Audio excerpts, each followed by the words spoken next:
So what we're doing here is we're renovating a space that we have above our garage, and so we're going to turn this into an office. It's about 20 feet by 12 feet across, and it just has one window on the end.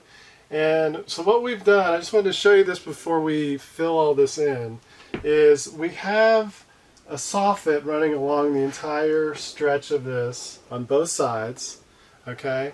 And that soffit allows air to come in through, hot air in the summer, and it comes up and it leaves through your ridge vent. And so to convert this, we really want a lot of insulation, and we want to make sure that we allow that airflow to continue even when we put this insulation up.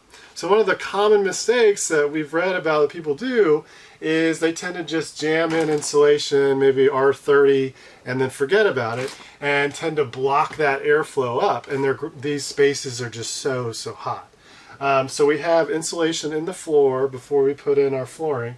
But what we've done here is we just got 3/4 inch, or you can use 1 inch rigid foam, and you just use some of this. You'll cut it to size, and you don't want it to be perfectly the right size, maybe a 1/4 of an inch, so you have some space so you can put your spray foam in. And behind it, we just have these leftover pieces, and this is really the most inexpensive way to go about it. Just take these pieces, and you only need about 1 foot or so, and you just put those at different spots along it, especially at the top and down at the bottom, just to make sure that you're not pushing this all the way up against, and you allow that 1 inch or 3/4 inch space to stay there.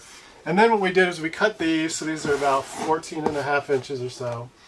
You cut these to fit, and then you just kind of tack them in with some finishing nails, just to hold them in place until you can get your spray foam in. Because once you get this spray foam in, you're going to get a great air seal barrier, but it also makes it really solid. So it's not going to come out of there, and you don't have to worry about it even if you push your insulation in with whatever you're going to put over this.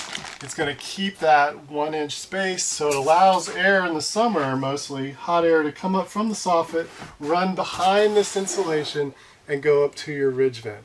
And then you can put whatever you want over here, and what we're using is R19, because you only have about 6 inches left over to do it, and that should work, we hope.